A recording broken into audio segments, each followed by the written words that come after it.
local race we didn't even have phone numbers. So that we had to do postcards.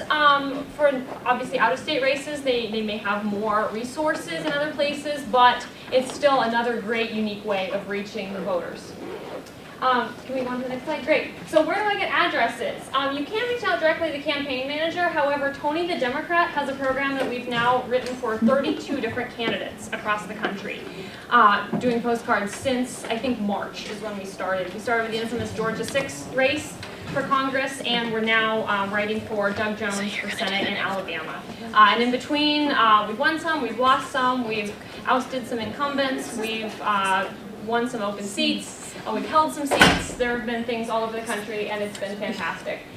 Generally, the way Tony does it, and you email join@tonythedemocrat.org or postcards@tonythedemocrat.org. You can request by email, or there's also a texting program they can get you set up with, where you get the email addresses, or you get the mailing addresses by email or by text.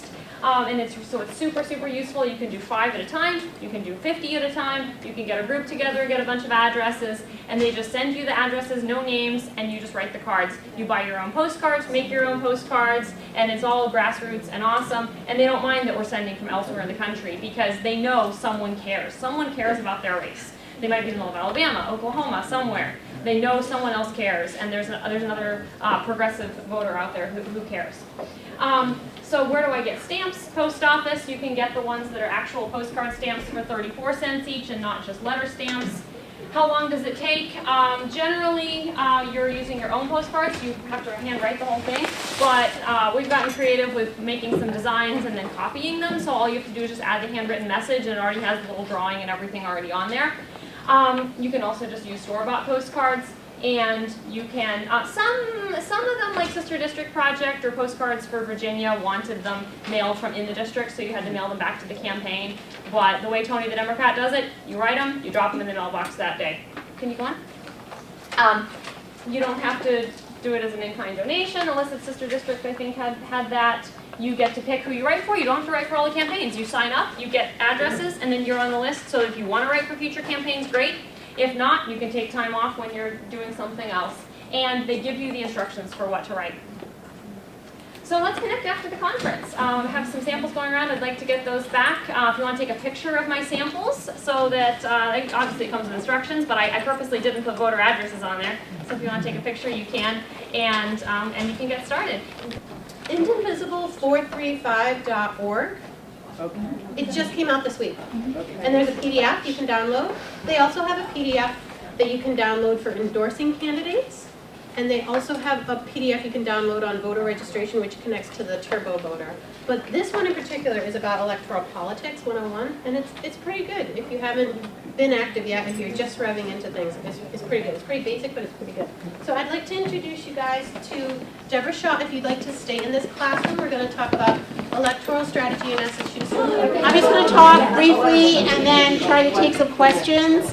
So if I'm in a revved up mode, it's because I want to give you an opportunity to talk. My only rule on questions is please try to ask a question that you know or think everyone else in the room might be interested in, as opposed to a personal question. If you have a personal question, I'm not able to stay to the end of the session today, but I am delighted to get your emails or your texts on your personal questions, okay? And my email was on that list, but it's also Deborah, DEBORAH@Warren-Healy.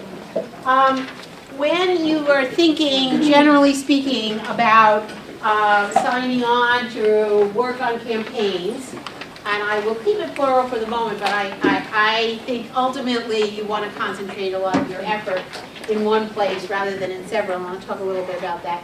But you want to think about the importance of the race to you personally. I mean, who's on the school committee in your town could be the most important thing because you have children who are starting school, and you're very concerned about what's been happening or what you hear has been happening. So that could be very important to you. And on the other hand, you might think, well, the governor's race is the most important race I could work on because, after all, he or she is the chief executive of the state, and that's going to have an impact. You haven't known anything about our legislature if you think that the governor has a lot of impact. Anyway, but we'll get to that in a moment. but it's really what is important to you. Well, about the appeal of the candidate, you heard me say this morning about how I fell in love with Deval Patrick. I've fallen in love several times with various candidates, and maybe so have you. But that can be an important element. You know, maybe the candidate is a woman, maybe the candidate is a first-time candidate, and that's very appealing to you. And that should be, that's an important consideration. It is not irrelevant because you are going to be spending your free time doing this. So you want to like the person you're doing it for, right? I think this is one of the most important and most overlooked things there could be, and that's the quality of the campaign. I had the privilege of working in my first campaign on Deval Patrick for Nancy Stolberg, who was like the genius of field. It's one of the reasons I gravitated towards field as opposed to some other part of campaign work. When you get into a campaign, you want to meet who is that person who's running things, who's your interface. Who are the other people that you can meet on the campaign? How much are they willing to spend time explaining to you, why are you calling this list and not this other list? Why, when you went on this street, did you knock on this door versus that? It's important that people are able to use your time wisely and give you what you need to get out of that campaign, okay? So the quality of the campaign is important.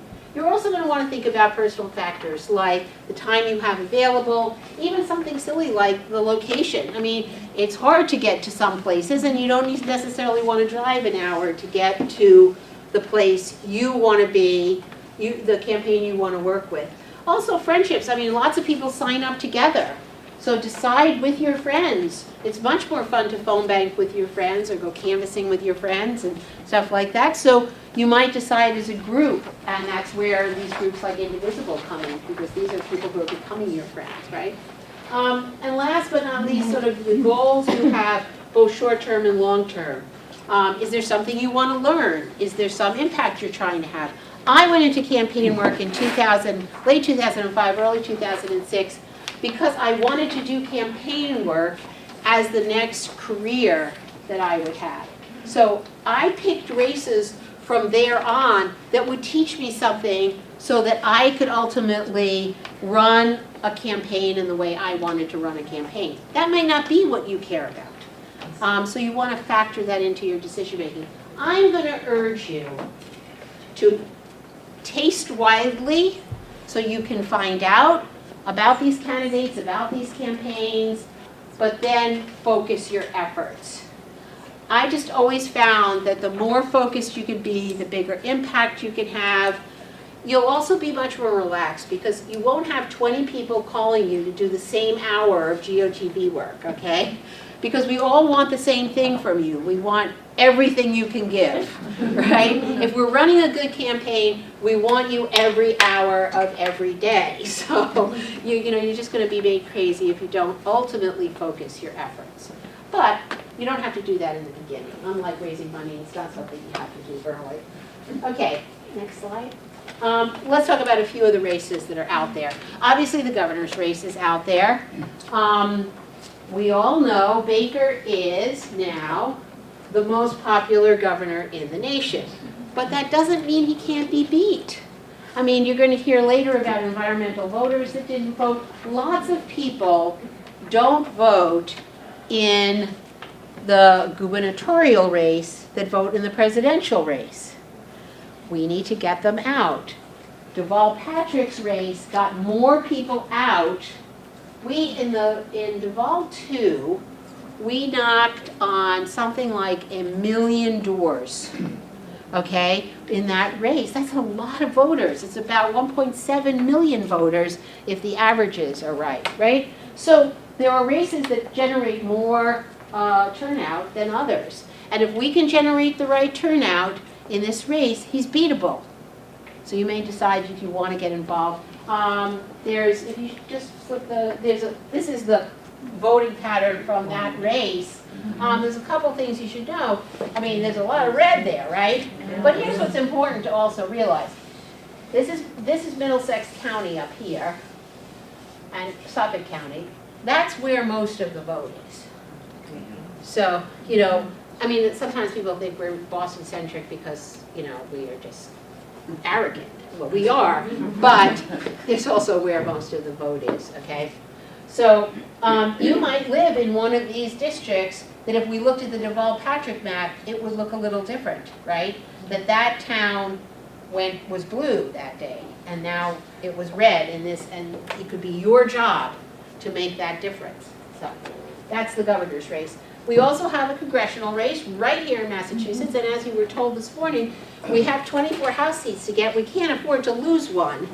And by the way, that district is very, very purple. You saw, go back a slide, you saw, this is the CD3, right there, okay?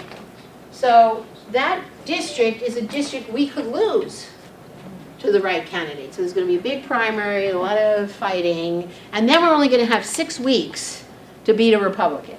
So there's an opportunity in that race. So if you, okay, yeah. And then there's Maura Healey. So this is a commercial opportunity I have for giving my time. A lot of people say, you know, that she's wildly popular. What do we need to worry about this for? Well, you should worry about it because I'm a lot of fun to work with, right, Beth? Okay, no, but more importantly, we're in our little bubble. There are a lot of people, many of whom may have voted for Maura Healey because she won like 65-35, but who don't really realize, and they're telling us they're undecided or they've never heard of her. They don't know enough about her.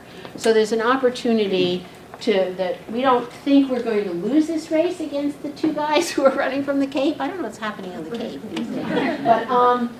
But we do know that the Republicans are going to try to nationalize this race because of the work she's doing against Trump. And this is the most important reason we think you should sign on to the Maura Healey campaign. We have an opportunity to drive her popularity to help with that issue I was just talking about in the governor's race. Yes? So when you say she's a target, is she a target across the state, or is she safe in 128? No, I can't well, imagine. she's a target for the National Rifle Association right Right, now. right, So, whatever, we they know don't they live in will 128. they will spend money against her, Yeah. and they are likely to spend money against her in the 495 belt. If you Okay. follow 495 Yeah, around yeah. from Haverhill down to the south, that's where they're likely to spend money against her. Okay, thank you. Is there dark money coming in from out of state? Most likely, yes. We've seen it already. There has been money already. It's gone to GOAL. GOAL is the Gun Owners Action League. They're the group working against her right now. If you go to the next slide, this is what I want to share with you. So this is a picture of some targeting we did 2 years ago as we started to build out our group of organizers. What we realized was that there were places in the state that were blue, but where Maura was capable and Elizabeth Warren were capable of getting a lot more vote than Martha Coakley. They voted for Martha Coakley, but not by as big a margin. We have an opportunity to gin up that turnout. And then there are districts, and the opposite, the red ones, the MH stands for Maura Healey, so it's because I'm targeting Republicans, where we didn't lose by as much. We didn't lose by as much as Elizabeth Warren lost, because she's more polarizing. We didn't lose by as much as Martha Coakley lost. Okay, that's another place where we can gain votes, because we don't have, as somebody said in the last session, we don't have an electoral system. A vote is a vote is a vote. So if 100% of the vote in Somerville and they had wild turnout, it could overcome Winchendon, right? That's our goal, to overcome Winchendon. Okay. And then there are these toss-up, the purple districts, where we actually won, and Elizabeth Warren and Martha Coakley lost. So we're organizing in all of these places. In fact, in most of these places, particularly the red and the purple ones, we already have city, town coordinators, so who work to amplify Maura's message. And it's one of the reasons that last week the polling was better for Maura. Yeah, it was really good. We are actually more popular than Charlie Baker right at the moment for the people who know us. So that's why we're working as hard as we're working, because at the end of September, we don't have a primary. So at the end, we can have all that organization built, all that enthusiasm built, so that when we get handed a gubernatorial candidate at the end of September, we really can start to pump out vote in November, right? Okay. Then there's the Massachusetts legislature, okay? One of my favorite groups. So, you know, very much like Trump is finding, and Deval Patrick found, and I'm sure to a certain extent Charlie Baker's finding, the legislature makes most of the decisions in the state. In fact, there's one man who makes most of the decisions in the state. I think Jordan would agree with me, Bob DeLeo, who's Speaker of the House. Unless you live in Winthrop, you're not going to be able to do anything about Bob DeLeo right now. But not every legislator is created equal. There's a lot that the legislature does that's good. There's some stuff that they've never gotten to, and everything that's good seems to take forever. So take a look, next slide, at your legislator. This is my legislator. Doesn't he look handsome? Good smiling, Aaron. But that's his rating by Progressive Mass. And you can dig into the details of why is it that he only has a C+ rating. He has a rating that's slightly above the speaker's rating. But the way, it is an opportunity for you to look at your state rep. Not all Democrats are created equal. Some Democrats will be retiring. There are Republicans that you might want to go after. I've always sort of believed that, you know, we could primary some Democrats and move them left. That's been my sort of feeling about this. They don't tend, the incumbents don't tend to run really great campaigns either. You're going to hear about all the campaign work that Jordan and others are going to talk about. Most of the incumbents sort of stand around the library with a sign, you know, that's their idea of campaigning. So they're beatable if you want to go after. And one of the great things about down ballot races, like I love rep and senate races, I love city council races, they're really great. You know why? Because you can meet everybody, and because you could be campaign manager possibly, you know, you just, you know, because you after today and all the work you're doing with Indivisible, more than a lot of people, right? So maybe your friend wants to run for state rep and you could help her, you know. But you can really have an outsized role in a state rep or a state senate race. One of the things to keep in mind, we are electing more and more progressives to the state house. And the good thing about that is that it's actually, if we could be a larger part of a smaller majority of Democrats, we would have the impact that we want to have on what goes on to some extent. You know, it's still a very top-down process, at least in the House. And the last thing you can work on is ballot initiatives. The top two here are already certified, going to be on the ballot in 2018. One of them, the millionaire's tax, or what are they calling it, fair share these days, right? Fair share. And then this is a big negative one, voting against the transgender bill. The rest of these haven't made the ballot yet. But they're out there collecting signatures, and they will possibly make the ballot, some of them. I don't think all of them. And we'll know when, the end of the year, right, Jordan, I think? When are we going to know about ballot initiatives? I think the end of the year. Yeah, end of this year, yeah. December, yeah. So you could get involved in a ballot campaign. They're very interesting. And they run just like a candidate campaign. There's a campaign manager, there's money that gets raised and messaging that gets created, and there's a lot of fun. So that's another option for you. So lots of options in the state of Massachusetts. You do not have to start phoning to Texas. Or you could if you want. Any questions? Let me take any questions. Yeah. Okay, so I have two questions. Sure. My name is Renee D'Argento, and I'm in my DTC committee in Pepperell, and I'm Great. the Visible Neshoba in Progressive Mass.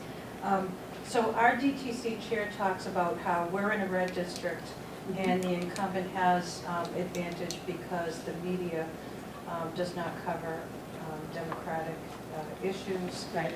They didn't even publicize our caucus. Right. We had to, really bang to do that. So there's that disadvantage. The second thing is the incumbent has the advantage of being out there with their constituents, big constituents like veterans all the Right. time doing good things, and seniors going to senior centers.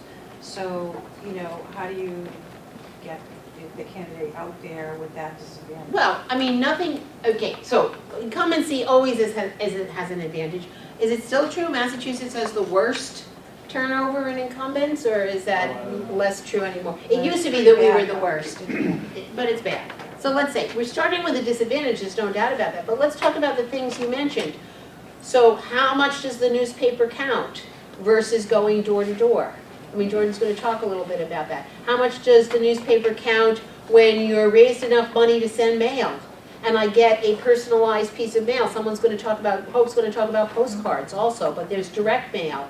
I mean, I've been in so many races where there was no coverage. We had to beg for coverage. Or there was negative coverage. Now we have Facebook, we have so many, Twitter, we have so many outlets. So I wouldn't worry about, you know, like the Pepperell Times is not covering this. No, it's the Lowell Sun. Lowell Sun, Conglomerate. yeah, but you know, the Lowell Sun, but you know, God. But you know, the other thing is like veteran centers, senior centers. Your candidate, your challenger can go to any of those, you know, and still meet with people. And so, you know, yes, there's an advantage in name recognition.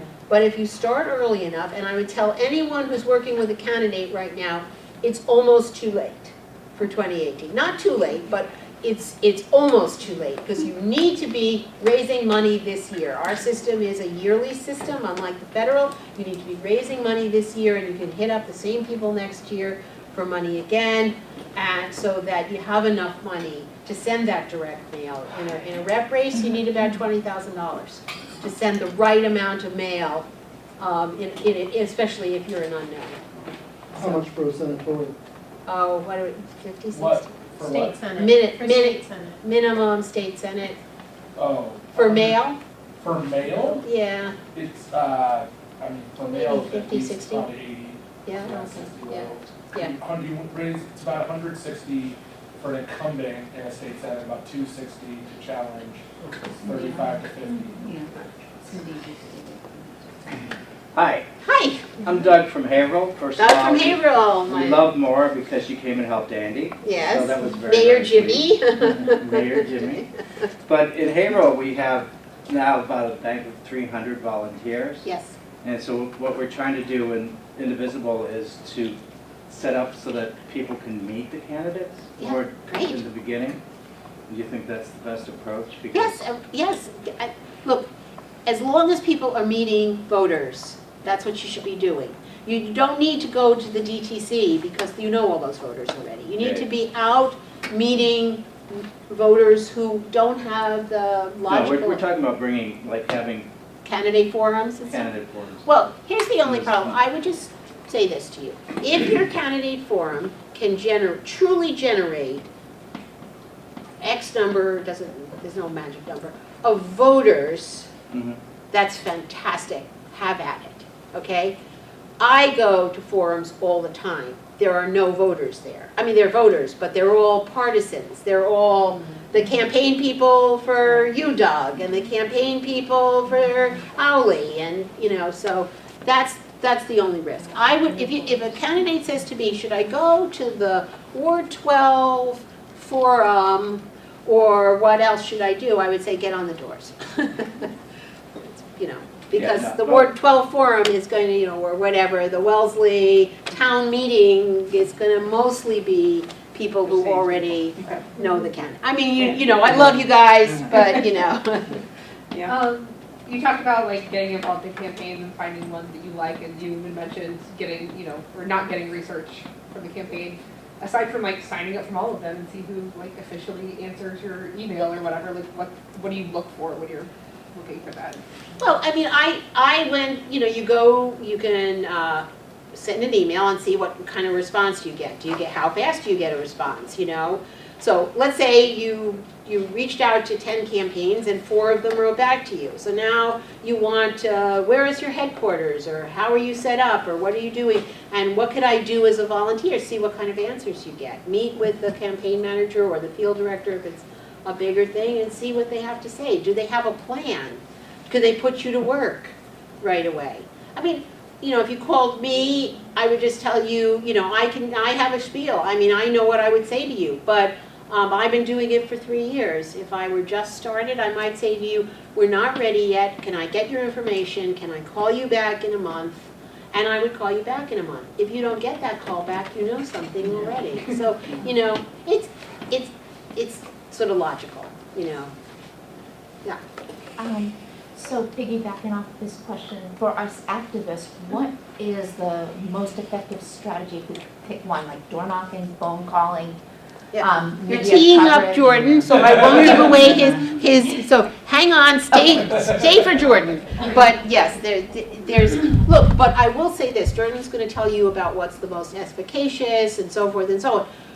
But it's within your comfort zone. You know, I don't do hub dialer. I don't do hub dialer. You could tell me it was the most effective thing in the world, I wouldn't do it, okay? And there are some people who won't. I would say on the other hand, all the tactics involve direct voter contact of some kind. You know, just writing on Facebook, not so good. You know, just, you know, so standing with a sign, not so good. Okay, well, let's do this and then Laura.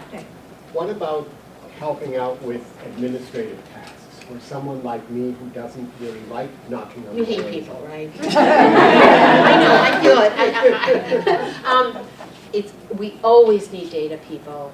You know, we always need, you know, there's always things in an up and running campaign that need to be done, but particularly data entry, and that might be just up your alley. It's very easy with Vote Builder. You can learn it from the campaign, and then they'll be loving you because you will be able to help them get all that information they got from voters into their system.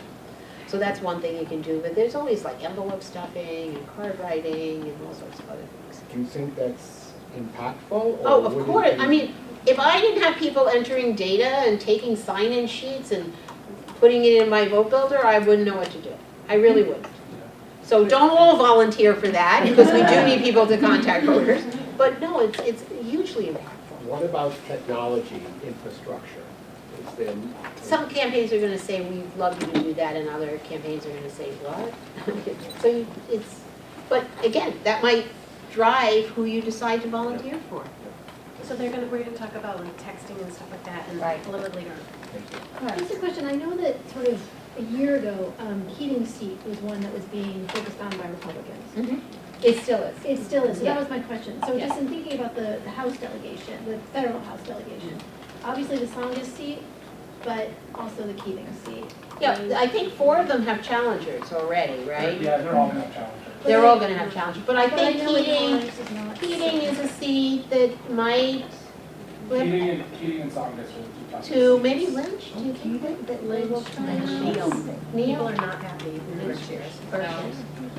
So He doesn't that's show up. 4 He doesn't seats, show so up. that's 4 seats in the delegation. Yeah, I don't think Richard Neal can be beat by a Republican though. Richard Neal, I mean, I think that his unhappiness is on the left. Yes.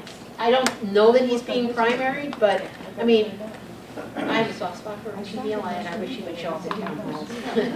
Right, but so just thinking about the Massachusetts delegation. Yeah, if you, Massachusetts delegation, they'll all ask for help, but Songus is number 1, and I think Keating is always going to be a challenge because of the redness of it. Anything else? Okay.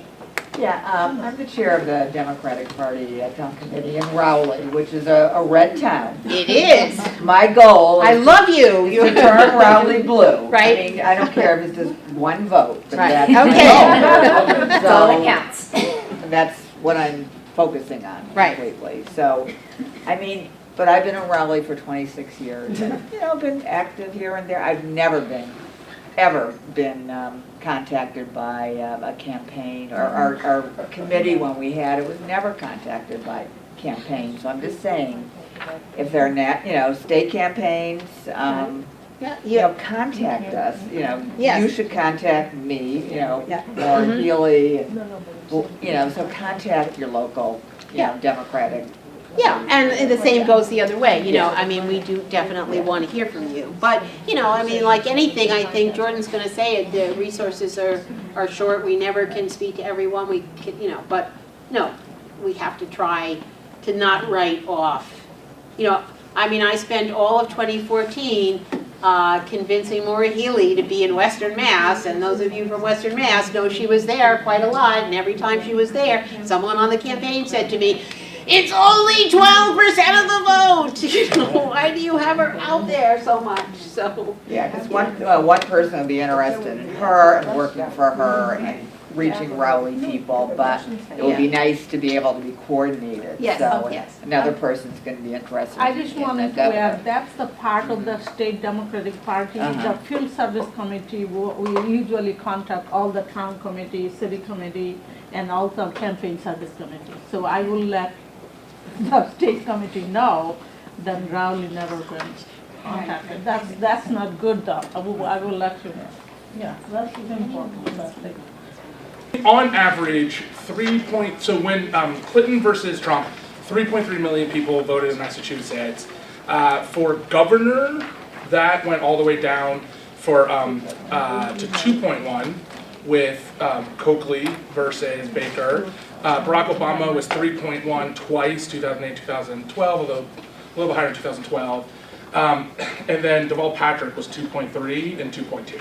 So that drop-off of about 1 million people are mostly Democratic and progressive voters, a lot of people of color, right?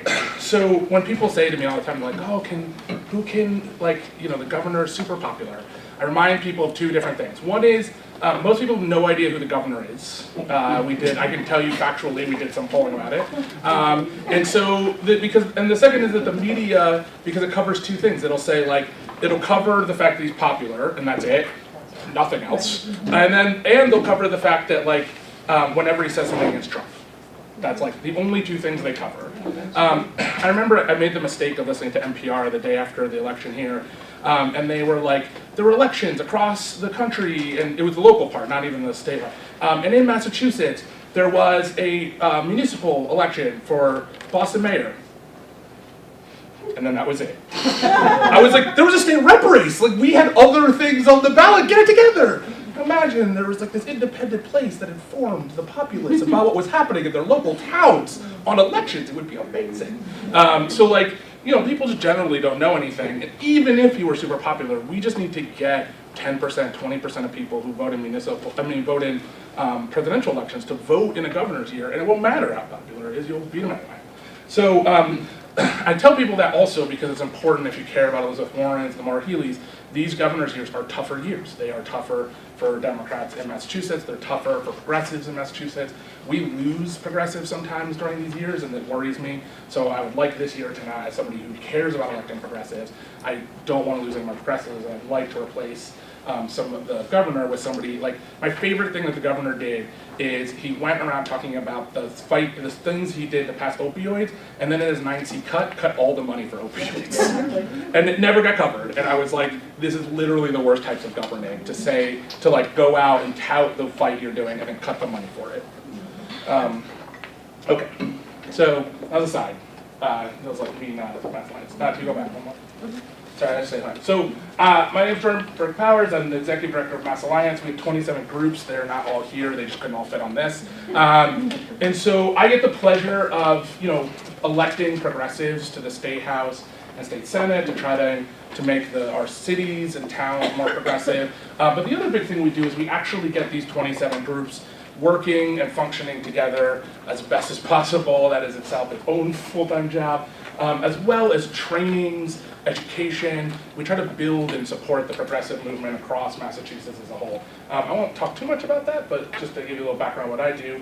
Next slide. Okay, so campaigns are always limited. They have limited money, limited people, limited time. So good campaigns will build on themselves, right? So early money, that is true, it makes a difference. And what happens is as you have early money, you can do some things, and then people get excited about your campaign. So good campaigns build on themselves and earn more money as they go along, but they are always short of money.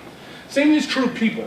Good campaigns on election day, you look around the office, and most of the people you didn't know when you started your campaign.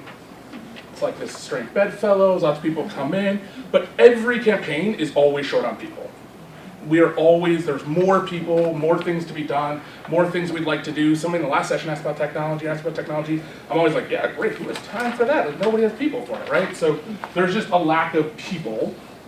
even as it's sort of built on itself. And while I'm very excited, we had something go back in time recently, which is crazy. So I'm like excited time travel, maybe on the horizon. But generally speaking, we have not figured out time travel. So that is something that is always limited. And in fact, when people say like, oh, what about 2018? Aren't you excited? I was like, we started planning for 2018 in 2012. So as far as I'm concerned, like 2018 is just around the corner. It is like, we gotta get going. Let alone that we have a December election, December 5th, for an important race. I'm really worried about it in the state senate, right? Sue Shalifou Zephyr is amazing. That race has to knock on like 20,000 doors in 3 weeks, or call them, so believe me, there's plenty to do. So campaigns are always short on time. We always wish we had another week. Every campaign I've ever been on wishes they had another week. So we're always short on time. And in fact, you don't even need to be on campaigns. In fact, organizations themselves are always short on time. How many of you have volunteered for an organization and then slowly, over time, because it really didn't do anything, you just started dropping off? Yeah. So I have an easier job. Campaigns are simple. We have September elections, we have November elections. There's a clear end time and there's a clear goal, right? We all know what we want to do, elect this person. There's a clear time to do it in. If you're working in an organization, that is actually more amorphous and that's more difficult. But there is a time component. There is a moment where people will stop going, I don't know if this is worth my time. I'm gonna stop showing up. And it's an amorphous problem because there isn't sort of a date that it will end for your organization or your thing. People will just start to drop off. So even organizations that don't have clear sort of end dates have a time limit on people's ability to care about it.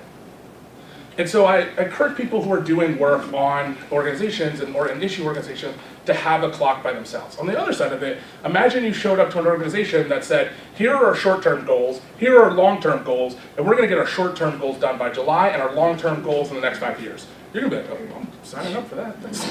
Ready to some of my time. They have like clear goals and what they're gonna do and how it's gonna make a difference, right? That's a clear, better be that organization so that people know their time is being, than the other one that sort of meets and meets and meets and then people stop meeting. Okay, back to elections. We do this thing called a targeting box. I usually have like an hour to go over this thing, so I apologize for the quick version of it, but if you're on a campaign, where are you spending your time? Likely voters, yes. First, which box though? Of these 3 boxes? Hours. Undecided, right? And hours. You can click the next one. Hours is a thing we call our base. So people who are gonna vote for us, who are likely to vote, right? We're gonna ask them for money and time, right? Then there's this box of undecided folks who are undecided in an election, and we use a message or persuasion to persuade them to come on to us. So if you've ever had the thing of being on a campaign, and you're like, oh, that's not what I would say, why I'm voting for this person, great, you're not the target audience for a message. It's people who are undecided, who are who need to be persuaded to vote for your candidate. The other place we're going to spend time, anyone want to guess? Oh, sorry. Sorry. Infrequent voters who are going to vote for our candidate. And we call that GOTV or turnout, right? So people who otherwise wouldn't vote if we didn't bother the heck out of them on election day.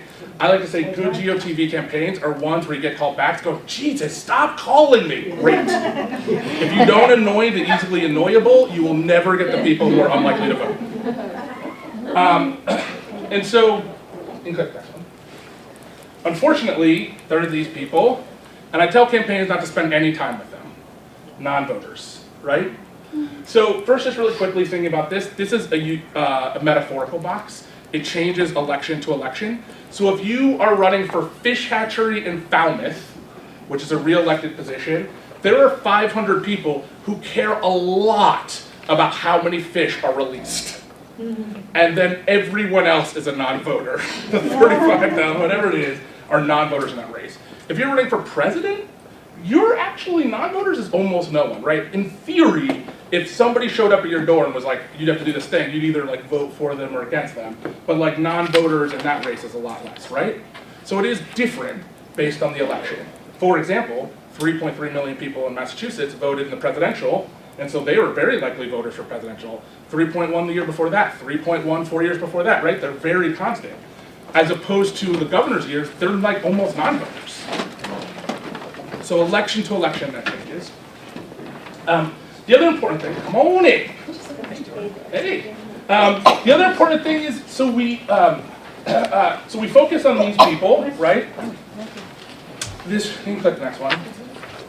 Woo! You can keep going until it gets back here. So we focus on these people, right? And we have some campaign tactics to get at. I think one more. Yeah, okay. We have some campaign, come on in. Don't worry about it, just come on in, make yourself comfortable. So we focus on these people because we have limited time, limited people, and limited money, right? If we have endless things, we would try to get everybody. But we don't, so we're making some decisions about who it is we're spending some time on. Who is likely to vote and who is sometimes voter is knowable based on records. We could get into a much longer conversation about that. But suffice it to say what you did in the last election, what you're likely to do in that next election. Come on in, make yourself comfortable. Okay. Oh, we might need some chairs. I apologize. Okay. So, you can sit right there. We'll do a little like change. This one, yeah, no, this we need because unless you're gonna move my thing forward. Okay, so we might have run. You can sit in my seat. There's a coffee thing there. Have at it. Yeah, just hold it. It's cool. Okay, so I think we've run out of seats if you want to take. Yeah, she's doing Monica's getting some chairs. Yes, okay.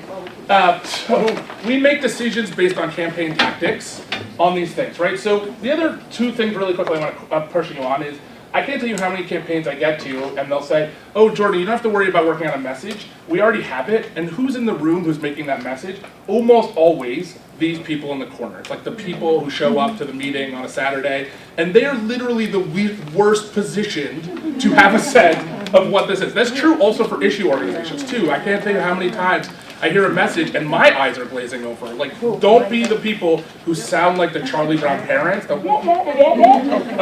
You want to test your message out. This is the role of polling and also door knocking to do a little bit of that. So you want to figure out what is persuasive to people who are undecided in any one election, right? So you actually need to test that. That's the only way to find out. Okay. Right? Did I do it? I don't know. Nope. She's here. Hey! I was trying to figure out what to do with that. I couldn't see it. Okay, so why do we door knock? The reason we door knock, besides, is it does several things. Okay, so who has door knocked in the room? Oh, great. What happens when you're at the door? I'm just gonna call somebody. Somebody here's the one. What happens? Nobody home. Besides when they actually get there. Yeah. initial resistance. Okay, sure they're weirded out because we're in Massachusetts and nobody talks to each other. Yeah. Yep, the first thing that happens is you get it, you go, what? Yeah, sure, okay. Right. So there's People are weirded out. and They're they like, want wait a you to minute. go away as quickly as possible. Okay, sure. So I will counter. So one of the reasons. So door knocking does several things. It's the most effective campaign tactic. I can tell you there's a million studies to show up to talk about it, but essentially the reason is that as we have more technology, we need 18th century technology to break through the fact that most of the things we have technology for is to keep people out of our lives. So social media is just a fancy way of keeping our bubble of things that make us happy and pushing out things that don't.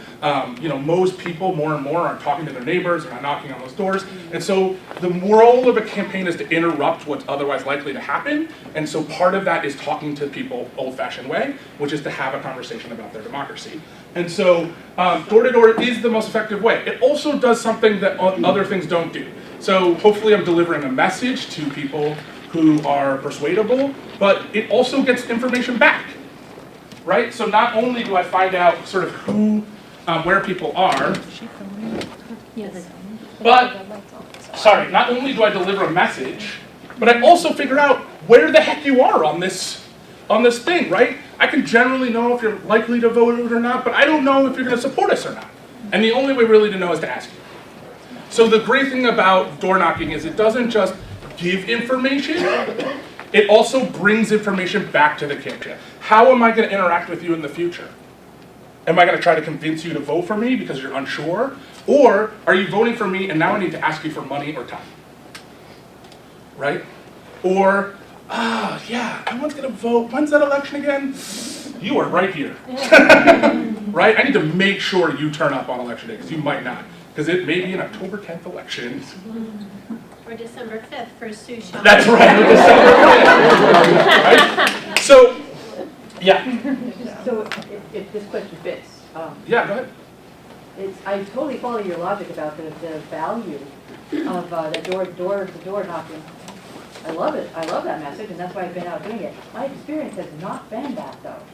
So I wonder if you have any suggestions about how to make that interaction, to actually get somebody to answer the door, how to make that interaction likely to be constructive. So the only thing I've ever successfully gotten my answering the door rates to be really high is when Ella was a baby and I stuck her right here. Jesus Christ, or a dog. Oh my God, yeah. People like all of a sudden. I remember I knocked on a door and I could sort of see the person wasn't coming out, and then all of a sudden I hear, "Is that a baby? I'm coming down." So yeah, like beside that, no is the short answer. But I think the way to think about it is, we are used to, I guess, instantaneous, like in the end of the show, people are like, oh my God, they're guilty, and that's the end. Like, that's not how people work. And so you are often one point of other points in making a decision. And so so the first thing I tell people is just know that even if they disagree with you, you're just one point of contact to that conversation, for which is hopefully many conversations. One, you talk to them, but maybe one of your people in the base has a friend who's friends with that person, you don't even know, and they're informally talking about that race. That happens all the time. Or they get mail, right? They get other forms of information to make some decisions. So it is rarely the case I talk to somebody, although it happens occasionally, and they'll be like, oh, I wasn't sure, but now I'm definitely gonna vote for the person. Normally they're like thinking about voting for that person, and then you're part of that information and they decide. So the first thing is, it probably won't be instantaneous, but it is a way to make a difference. And not only that, if you show up at a door and they're not there, and you leave something where you indicate, like you write down, sorry we missed you, we know that has a huge difference, both anecdotally and just from data. Like, people are like, oh, somebody actually cares enough to talk to me. Most people in Massachusetts don't do that. So they're excited that they cared enough, that candidate cared enough to try to make that interaction.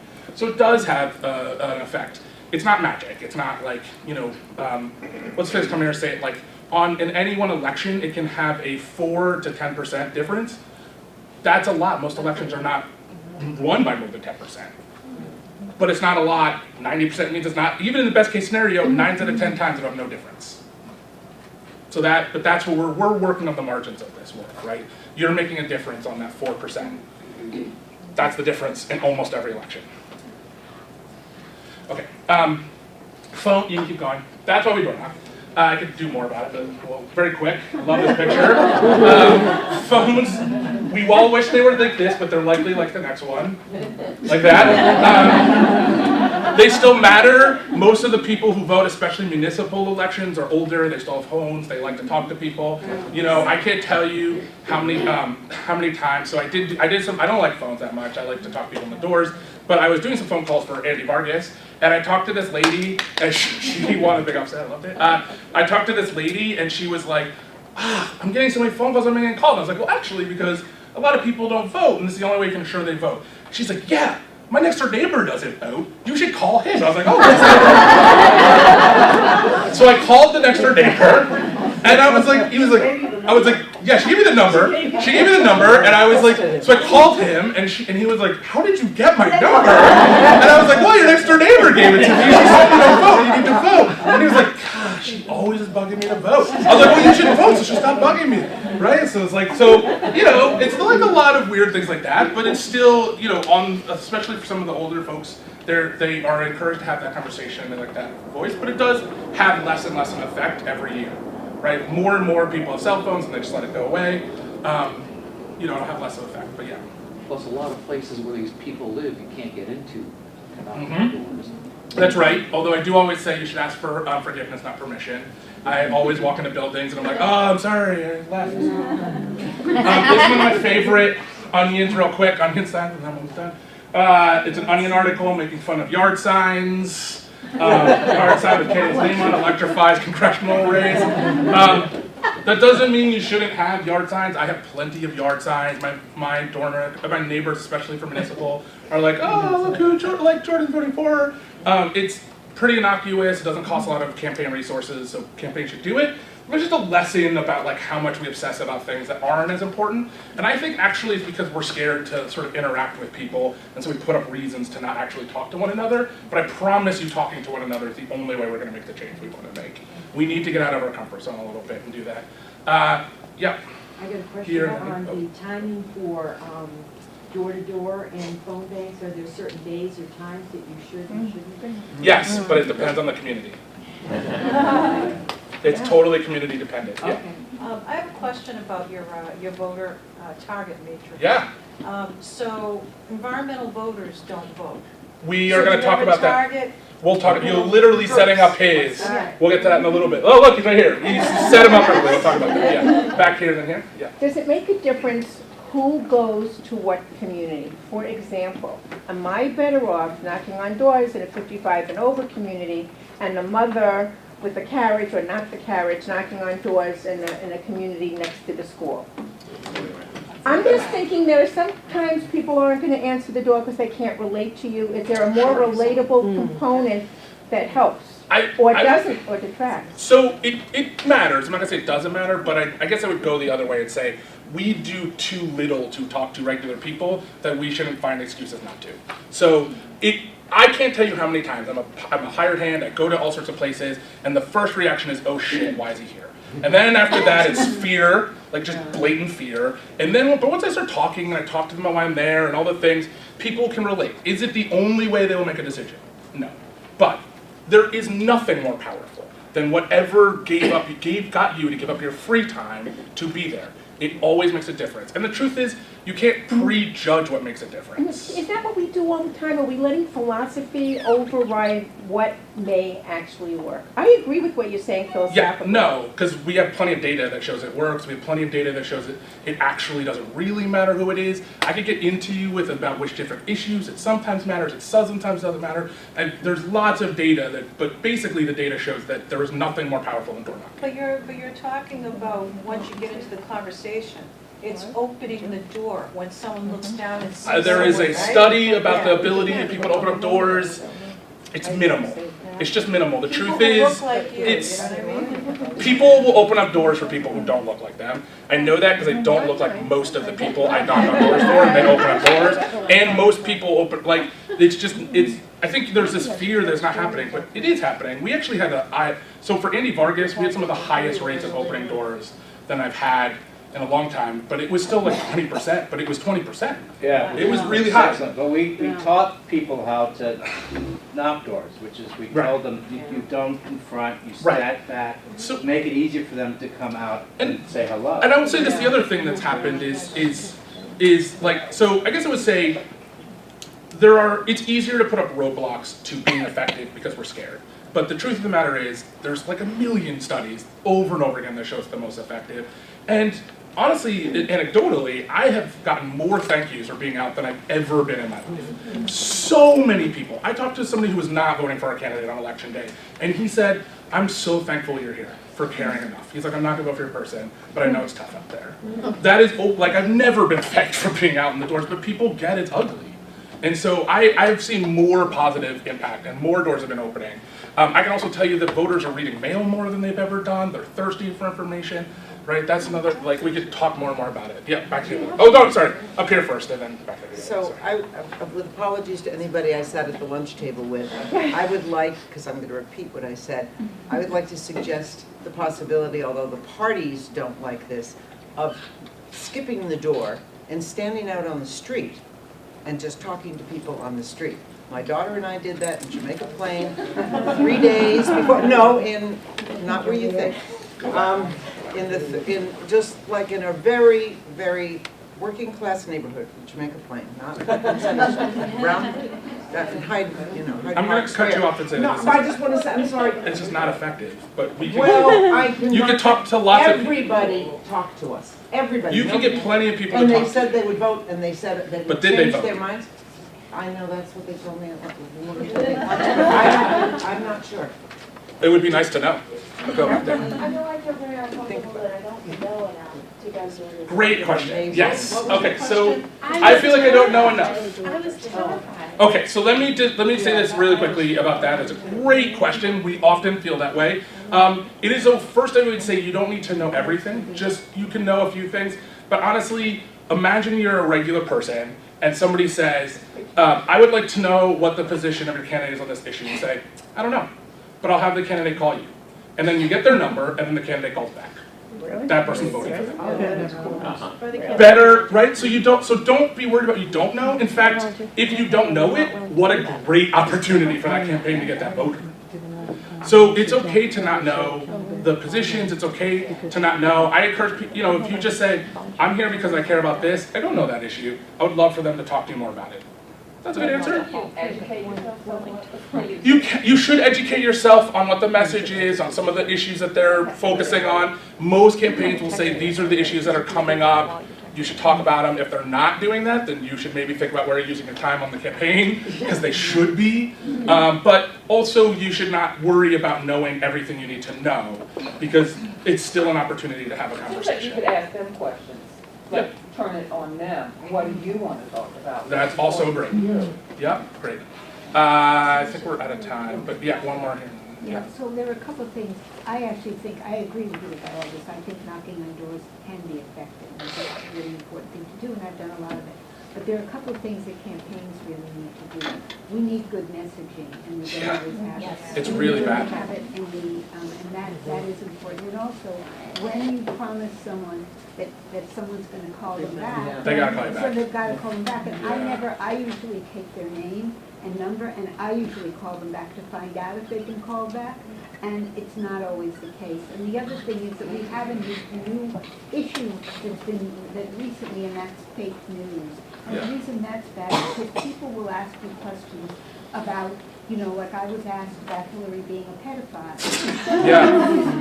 Right, no, I know. I thought it was a crazy person, and then I found out that this was actually a really, not that the definition that she was a pedophile, but that there was actually a group of people out there that was very large, and that, who thought that. So I really think but the messaging and campaigns really getting back to you, because when you turn in those sheets to people, really that's you're depending on. And look, messaging is really difficult. Good campaigns do it poorly. I tell, one of the examples I use is Elizabeth Warren 6 years ago. How many of you could tell me what her message was? It was a little bit everywhere. We know what it is now because she's been an amazing senator, but it was, I got to a screaming match in the back of a room, being like, you guys gotta get together. Like, what the heck is going on? You're hurting our lower down candidates. This is everywhere. Good campaigns do it poorly. It's really tough to do right, so. Thank you so much. Can you write mindymood@gmail.com and then cross out Moody, because it's not Moody. People add an extra Y and it never gets to me. So mindymood@gmail.com, and I'm Hope Anderson. I represent a bunch of different groups. I'm based in Lowell. A lot of us Lowellians are wearing purple today, so you can find us. Oh yes, it's on that as well. Thank you. And I have been writing postcards for campaigns since probably March of this year. Mostly through Tony the Democrat, who does ones across the country. However, we just concluded a very successful postcarding campaign in Lowell for Karen Cirillo, who's here at the conference today, who just won a seat on Lowell City Council. We had 2,400 grassroots postcards sent out, mostly from locally and in-state, but some from all over the country as well. And I just wanted to I was going to show you the picture, but I can actually read some of the, just for 30 seconds, some of the testimonial that we got about the postcards that on election night, a local official who was reading the election, broadcasting the election results actually stated on air while reading the results. That he said, and I emailed him later and I said, can you write up what you said so I can share it with people? And he said, in politics, a personal touch can be very effective. I thought the custom-written postcards from Karen Cirillo's supporters were a great illustration of that. Because of their unique design and content, they really stood out from the dozens of impersonal, commercially printed, template-driven pieces received from other campaigns. And anyone who has previously been involved in running a campaign had to be impressed by the organizational effort involved in creating and carrying out a mailing like this and the dedication of the volunteers who made it happen. This communicated to political insiders that Karen and her campaign were innovative, smart, and deeply committed. So this was a case where we actually ran the grassroots postcarding ourselves. She didn't have phone numbers, so we couldn't do the texting. We did postcards. However, many times the campaign managers have it organized where you can use the candidate's own, come on in, where you can use the candidate's own cards and write a handwritten note and send it out. Sometimes that's organized through the campaign where you get the addresses from them. Other times you have to send the cards back to them for them to mail out. We had some pictures, unfortunately it was done on a Mac, so some of the pictures didn't show up. But in the FAQ, which is available, it's on the printed out very small in the slides, also available on the website. There's some just kind of general information about where to get addresses, where to get postcards. If you get it from the campaign, they may have the union symbol on them, which is very important, or they may ask you to use your own. Postcard stamps are only 34 cents each right now, and they're good forever for postcards, so stock up in case the price goes up. You can use a letter stamp for 49 cents, but why would you if you can get it cheaper? And how long does it take? You know, it depends if you're just adding a little note or if you're decorating the whole thing like I did. The campaigns have different rules about whether they can print their own. Do you mail them from in the district? It depends what they want you to do. If you take them inside the post office, if it's for a local race, take them inside the post office. They can hand cancel them for you. They actually started letting me hand cancel them so they could deal with other customers because I'm bringing in snacks. Not sure if they're supposed to do that, but thank you, Mike. And you know, because they were seeing me every day. And you know, so that you can get the actual town name. Otherwise, if you just throw it in the blue box on the street, it'll probably go to a sorting center, Boston, whatever. It might not say your local town. So it's super important to be mailed locally, then take it inside. Otherwise, just follow what the campaign wants in terms of how to get those out. Who to contact to find out if they're doing postcards. Contact me, I can let you know about things going on. Contact Monica, she can let you know about things going on in the state. I haven't seen one in Massachusetts yet through Tony the Democrat, but it's always possible, I guess. And of course, the campaigns may be running their own postcarding effort. So it seems like a lot of people came in for session 3, and we're just finishing up session 2 at the moment. So let's connect after the conference. Thank you. My samples back? I remember to ask this time. The 2 samples? The Doug Jones ones? Oh, awesome. Thank you so much. Yeah, great. Take a picture. Great, awesome. I didn't mean to be so possessive of them, except for 3 of them didn't come back last session. So. Yeah, great. All right, so I'm going to talk just for 5 minutes very quickly. I just told you all not to focus on some of the folks who don't vote regularly. You can go ahead over there. Okay. But can we forward it? No. Yeah, keep going. Keep going. Keep going. There you go. Okay. So we're going to talk about voter registration, and then we're going to talk about out-of-state tactics, and I'm going to do that in 3 minutes. Okay. So it takes, on average, 6 years to turn a non-voter into a voter. It takes some time, but it is super, and it takes a lot of personal conversation. But it is really important if we are going to change the way our democracy works to get people who aren't currently engaged in the process to be back engaged in voting. So, I say all the time that voting is hope over experience, or at least the last 40 years, that things will get better. So we need to interrupt the rational decision non-voters are making, that it will make their lives better, because we know that ultimately we won't get the change we want unless we bring people back into the voting fold. And so making sure that they're registered is the most important part of that, yeah. So how are you defining non-voter? Is it registered or people who are not registered at all, or? Yes. Okay, it's a so catch-all. It's a catch-all of people who are currently not, that's a great question, people who are currently not engaged in the voting either for that election or generally, and so we do a poor job of both encouraging people who are sometimes voters to vote all the time, and then also people who are unregistered to register them. So it's like, for a campaign would be something like people who haven't voted in a year or 2 years? Depends, yeah, on the campaign, but yeah. And so I'll just say this, campaigns are also a terrible way to get people to engage in the process because you are making a transaction. I want a vote for you, I want to vote from you. And so then people are suspicious, and thank God for that. I don't want to live in a country where people aren't suspicious of politicians. They should be. And so campaigns are actually a terrible place to get people who are currently not engaged in the process. So that's why it's important groups like Indivisible and other groups who are there saying, we care about our democracy, we care about you, we care about this community, we need you to engage, right? That's a better message than, I want your vote, so please register. People are like, no, I already decided on, or I don't vote, why would I vote for you? So organizations are much better positioned to have that conversation than any campaign, and that's why it's important to do that work separately. The other thing I'll tell you really quick is that if you hate the sort of voter suppression that's happening in the South, I have some bad news. Massachusetts is in line with most states. South Carolina moved its registration date, or North Carolina, I forget which one, from 20 to 21 days as opposed to same day. We have 20 days. Congratulations. Before Yeah. the election. So congratulations. We are like, it is as hard to vote and as hard to register to vote as it is in the antebellum South in Massachusetts.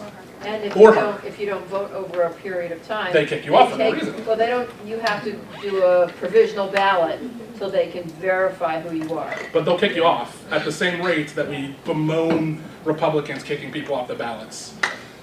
It is a terrible system in Massachusetts. So I encourage you to care about this issue here and to get engaged in this issue here because it is atrocious here and we should do better. So that's really quickly about voter registration. There will be more about that with somebody doing great work on that. I cannot plug it enough. So I'll let you do that real quick. And then I'll just say really quickly about out-of-state tactics. They work the same as in-state. Obviously, you probably can't door knock, although as Congressman McGovern said, it's a nice drive through Massachusetts to Western New York. I've door knocked there. It's lovely. I totally suggest it. Otherwise, there are some things you can do that are super effective. My favorite is patch-through calls. So not just calling into the district, but saying like, hey, you voter, you matter more than me. I need you to either vote, or I need you to call your congressperson or your senator to care about this issue, right? So that sort of empowers those voters, and hopefully those lists are actually targeted to people who are going to be willing to hear that message. And then you can have a real effect. I'll give you just an easy example. I was working on sick time campaign. We did a lot of work on it. There was a key vote coming up. There was a key legislator, and she was sort of like on the fence if she was going to vote for it or not. And so on the Saturday, we got into a small room. We called some people in the district who we knew were likely to support sick time and say, hey, could you just stay on the line to leave a message for your state rep? They actually are key to moving sick time. And they were like, oh, okay, great. And they stayed on and they called through. And then on Monday, we got to the office and she was like, Jordan, you wouldn't believe it. I got like 50 calls into my district about sick time. I was like, oh, that's amazing. They must really care about this issue. And, who would have thought, right? How do you do that? How do you patch them? So there's organizations that do that will have the list that you can just call through. OFA was doing it for the, for example, for Obamacare, so the Affordable Care Act. So Organize for America, which was Obama's organization, was organizing calls into swing districts to Democrats to encourage them to call their representatives, right? That was a great use of time. Yeah, they were, some of them, like SEIU. SEIU was doing it too. We're using Hub Dialer. I was just in email contact with Indivisible National, because I wanted to know why aren't we doing phone banking, that kind of patch-through phone banking on the tax bill. What they said is two things. They said, number one, there are hundreds of local indivisible groups that are working in those states, but they said number two, Hub Dialer is really expensive. It is expensive. And so I just wanted to share that because a number of my folks have been frustrated because they really like that patch-through system, but it's apparently really expensive. It is. That's why I want a national group to pay for it. We could talk more, and I will say there's other tactics that are going to be talked about that aren't as expensive but are totally effective. So that will be a good bridge into They do that. patching? They will do other forms of communication to help to have an effect in a similar way in those districts. Back here, real quick. Do we know whether educating groups about voter suppression and gerrymandering and all is an effective strategy to get people activated to actually register? I don't. That seems like it should be going on college campuses, especially in flippable districts. There are, you know, I totally agree. It's not what we do on a day-to-day. There's the MA voter table, who cares a lot about accessing people. There's the League of Voters, and so they're actually the people they would talk to. I know that Common Cause has done a lot of research on what words turn people on and off around voting. Yeah, there's plenty of research. Yeah, so go ahead. Do we know anything about whether op-eds or letters to the editor, either in print or online, or nowadays they're doing both, whether those have any impact in terms of energizing and activating people and helping them appreciate that if they don't vote, they have no right to complain? I'm gonna guess on like national level, no, but local level, that's often how people get educated, especially on issues, as the media has totally been on its role in educating people on some of the things that are up there. But the great thing about campaign tactics is, truth be told, there's sort of this weird thing that if you do anything at all, it has a positive effect, right? Like, so even standing around and doing nothing is better than doing nothing. Because then somebody will know you, right? Like, everything has a positive. Yeah. All right.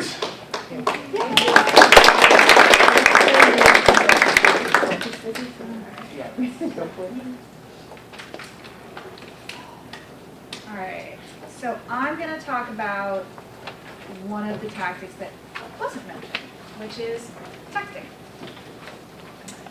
So as part of Open Progress's mission to reduce the cost of being a progressive in government or in politics, one of the tactics we've really embraced is person-to-person texting. When we think of person-to-person texting, a very important part of this is that, to us, it's not a broadcast medium.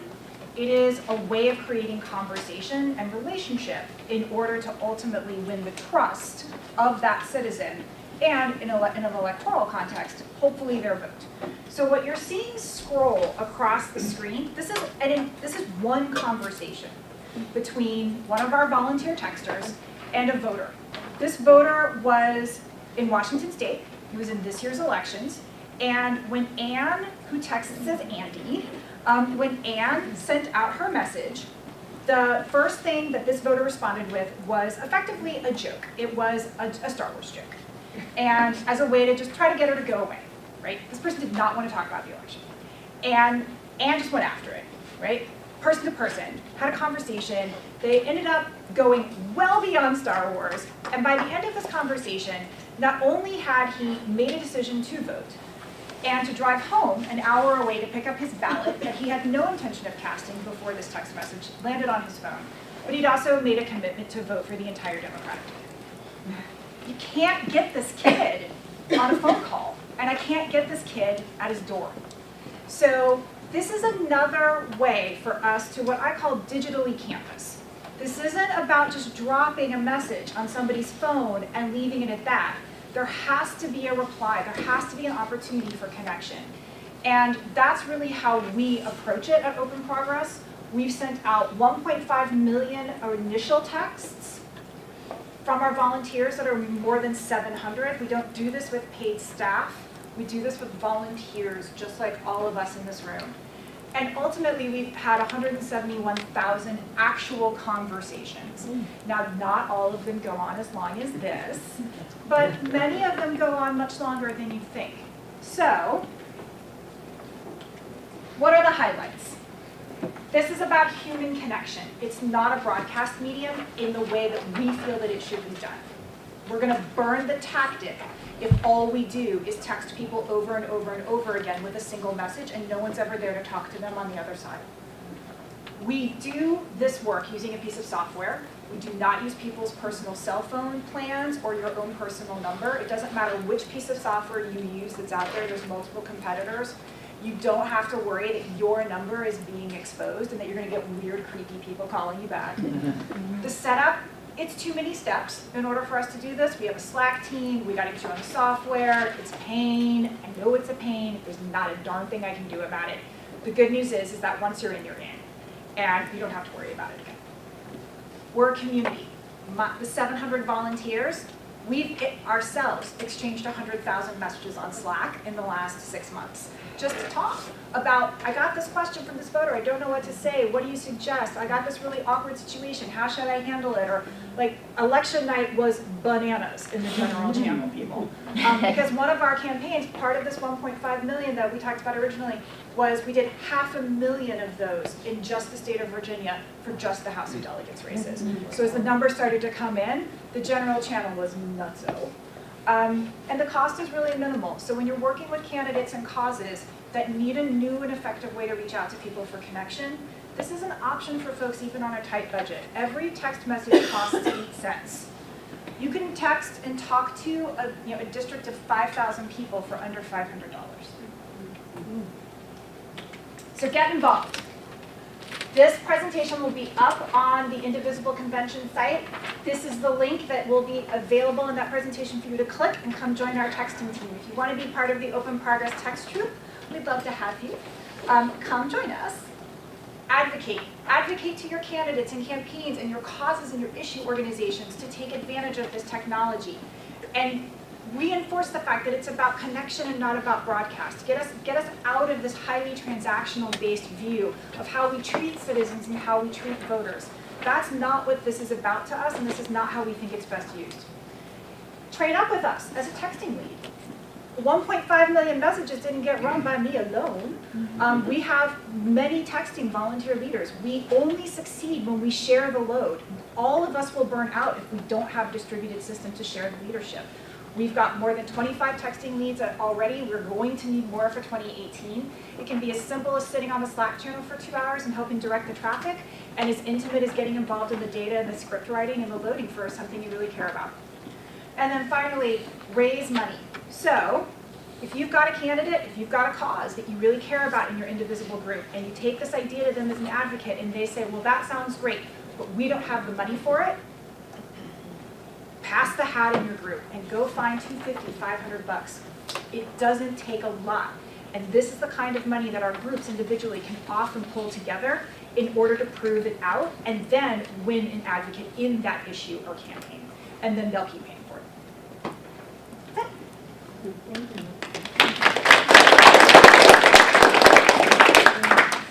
it. Is it me? Or is it Peter?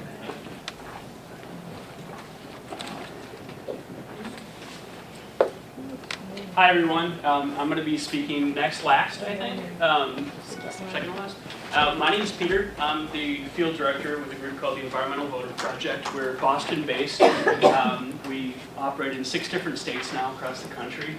And we exist because environmental voters are just awful at actually getting to the polls. We created a survey last year. You can go a couple clicks ahead, thank you. And what we did is we looked at likely presidential election voters and figured out what their priorities were.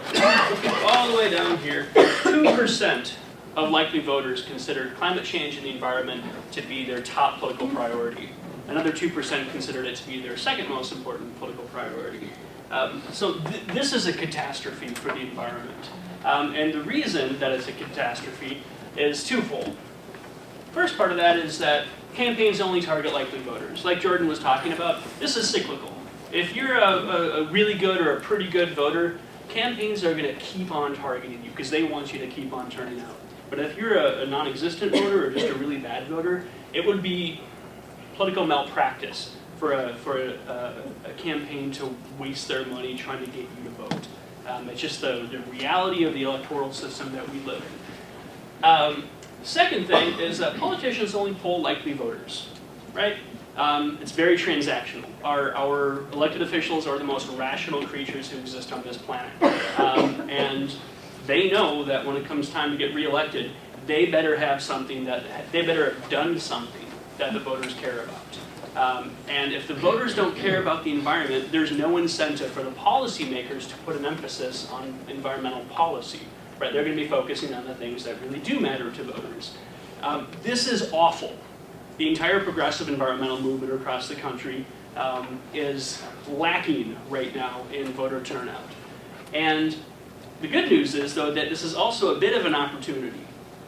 EVP has identified 15.78 million environmentalists across the country who are top issue environmentalists who did not vote in the 2014 midterms. So I suspect that most of us, I'm guessing probably close to 100% of us in this room voted in the 2014 midterms. But we don't just target the real big activists, we target everybody who's an environmentalist. And do we know why they didn't vote? it's actually really hard to figure that out because people lie about their voting tendencies so consistently. We actually did a poll to figure out how often people lie about their voting rates. Totally serious, about 78% of people inflate their voting history. Which means that you can't really poll on why people don't vote because they say they do and everything gets skewed.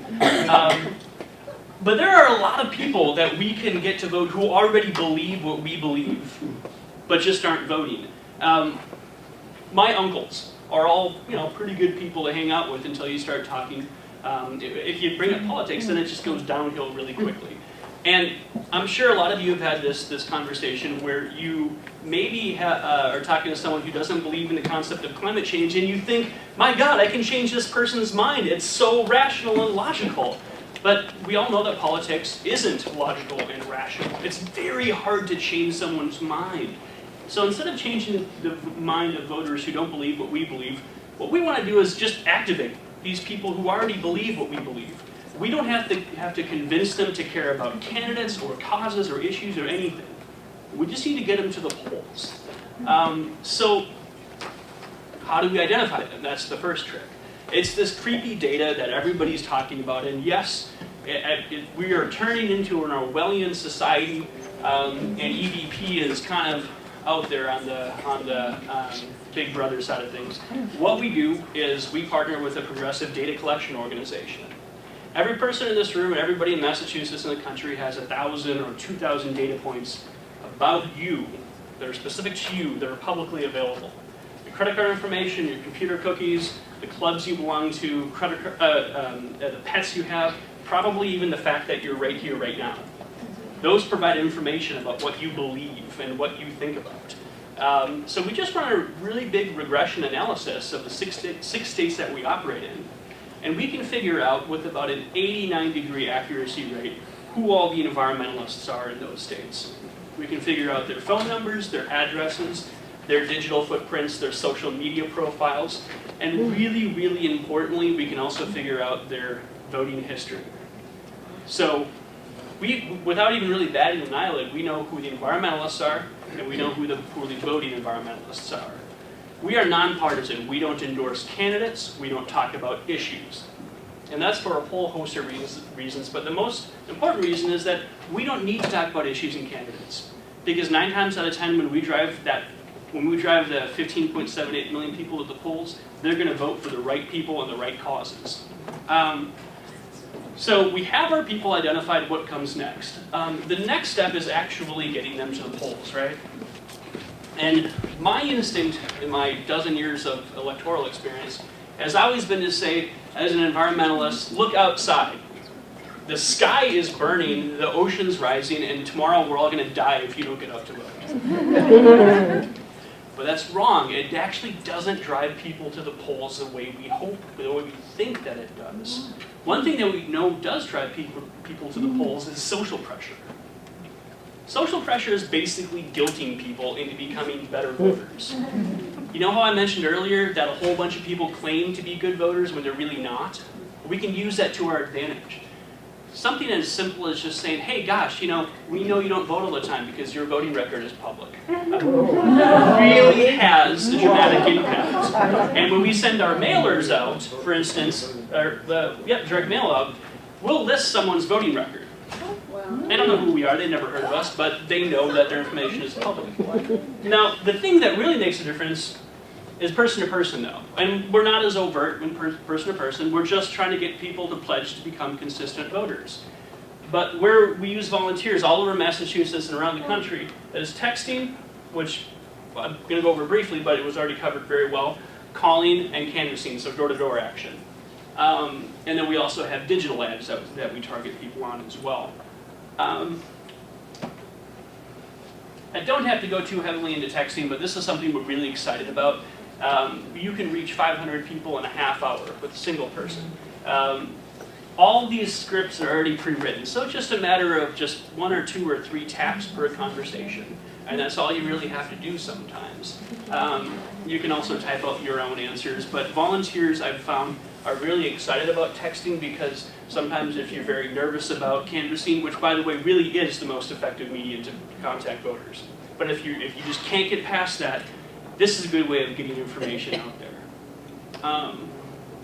Thank you. Typically, when EVP gets involved in an election, what we do is we pull a control group aside because we want to see how we've done. We want to see if we screwed up, if we did well, what we can do better. For the most part, we have an increased voting rate of 4.7 to 5.1% in any given election within our universe of targets, right? Not the whole electorate, but within our universe. There are about 310,000 poorly voting or inconsistent voting environmentalists in Massachusetts. There are about 3 million in Massachusetts, Georgia, Colorado, Pennsylvania, Florida, and Nevada, which are the 6 states that we operate in. We did a longitudinal study in Boston last year over the course of 4 elections, and we found that we were able to bump up voting rates by 12.1%, which is what our ultimate goal is. It's not about a single election. That's it's about the entire, I'm sorry. 12.1% of the environmental voters, or 12.1% of the total vote? Of the inconsistent environmental voters. Okay. Yep. So for us, it's not about a single election. It's about long-term change, right? It's about changing the electorate. And I think I'm past 5 minutes, so I'm just going to say that we operate in every town and city in Massachusetts. We are going to be getting involved, I suspect, with a special congressional election in Pennsylvania coming up in March. And really, volunteers drive our game. When we have volunteers in a town or city who are interested, that makes us much more apt to stay there and do our mail action and digital action as well. Please feel free to contact me now or later. Anytime, I'm happy to meet up with anybody anywhere in the state. And I see a question back there. Yes? I did this for you twice, and one of the doors I got a really grumpy man, and before he slammed it in my face, I said, look, I hate voting, it's a hassle, but the numbers show if you sign this pledge that you're going to vote, then you're going to vote, and wouldn't that be a great thing? And he did sign it. I suspect that's not what you want. Could you put out a script or a YouTube so that those of us that don't know and are not natural at doing this can actually watch some examples? It would really It's a great idea, yeah. Certainly, thank you. I appreciate it. All right, thank you so much, everyone. Anderson, but I just want to mention, if you look on the back here on your map, this is the back of this indivisible program, you will see that if you walk away from the Blue Cafe where you had lunch, so here's the Blue Cafe, here's where we had the morning session, and over here is where we have our networking after. Come to the networking, it's going to be from about 4:45 until about 6 o'clock. We're going to have cake, cookies, coffee, and tea. Come to that, you can ask all kinds of questions. And after that, some of us are going to the ballot box, which is a bar in Worcester, about 2 miles away. So I'm just going to plug the networking after this. So I know some of you have already heard my presentation in the in-state session. Because you came in when I was finishing up the previous session. So this one is going to be focused on out-of-state just for about 30 seconds. And this one, most of the, Monica, can you go ahead and advance the slide so we can get out of here? Okay, so we got a couple pictures. It was unfortunately done on a map, so a lot of the pictures didn't show up.